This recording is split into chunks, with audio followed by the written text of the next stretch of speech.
8h33, retour de la matinale de l'économie. Ce matin, un projet ambitieux avec nous, développer des thérapies cellulaires pour traiter des maladies graves, inflammatoires et auto-immunes. Julie Hutin, bonjour. Vous êtes la cofondatrice et présidente de STEM Innov. C'est un spin-off du Centre hospitalier régional universitaire de Nancy et de l'Université de Lorraine. Vous venez de lever un peu plus de 10 millions d'euros. Alors expliquez-nous comment ça fonctionne. Bonjour, merci pour votre invitation aujourd'hui. Chez STEM Innov, donc, on développe une thérapie qui est une biothérapie, c'est-à-dire à partir de cellules souches issues du cordon ombilical pour traiter des pathologies inflammatoires et en première instance des patients qui ont des pneumonies sévères qui vont s'aggraver soit en syndrome de détresse respiratoire aiguë, soit encore plus grave en choc septique. Donc vous récupérez des cellules qu'après vous cultivez ? Tout à fait.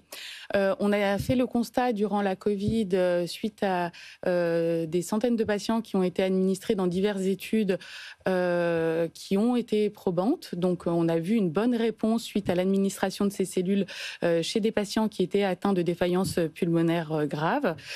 Et le constat était que ces patients ont pu bénéficier de ces thérapies, mais dans un nombre limité, puisqu'il n'y avait pas assez de cellules disponibles pour traiter de nombreux patients. Et donc, chez STEM Innov, on a décidé d'internaliser la bioproduction du candidat médicament. Et donc, on reçoit des cordons des maternités. Ouais. On va les découper, on va extraire les cellules de ces cordons et ensuite on va les amplifier suivant un procédé qui est propre, en fait, dans des bioréacteurs.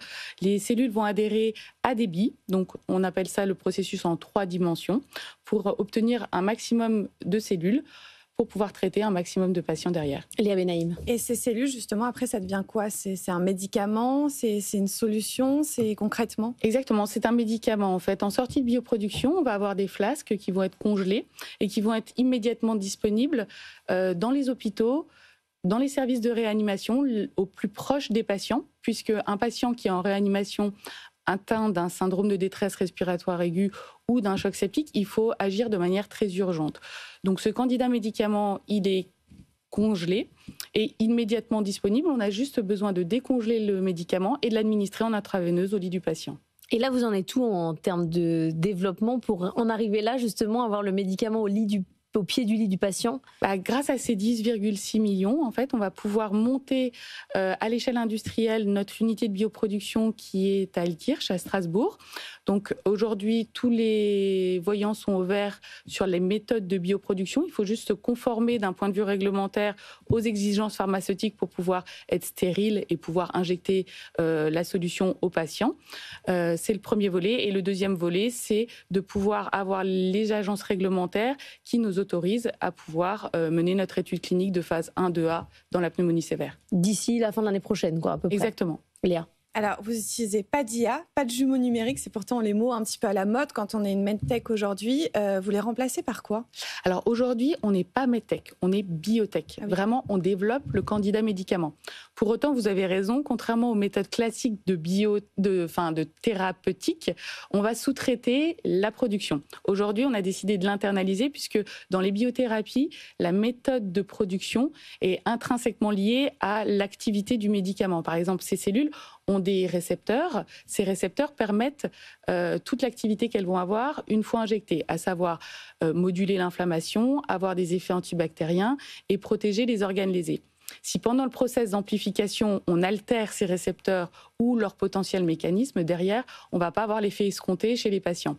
Donc, on a intégré cette bioproduction, comme je vous le disais au préalable, et du coup, même si on est une biotech, on pourrait faire appel aux jumeaux numériques derrière sur l'industrialisation des méthodes de bioproduction. Mais c'est vrai qu'on ne se focalise pas sur cette partie jumeaux numériques dans le développement du médicament. Là, vous travaillez sur la pneumonie sévère. Oui. Pourquoi cette problématique-là particulièrement ?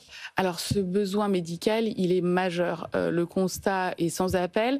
Un patient qui est admis en réanimation, qui a une pneumonie sévère, qui s'oriente soit en syndrome de détresse respiratoire aiguë, soit en choc septique, c'est 40% de mortalité. Ah oui. Et aujourd'hui, il n'y a pas de traitement spécifique. En fait, ces patients qui sont admis en réanimation, le parcours, c'est une urgence vitale. Donc, l'objectif premier des médecins, c'est de maintenir le patient en vie. Donc, il y a une oxygénation grâce à de la ventilation mécanique, maintien d'oxygénation, la fonction circulatoire. Donc, on va mettre des perfusions et administrer des antibiotiques très rapidement pour pouvoir cibler l'agent pathogène, la bactérie. Mais la mortalité est très forte en fait. Et la mortalité associée est très très forte.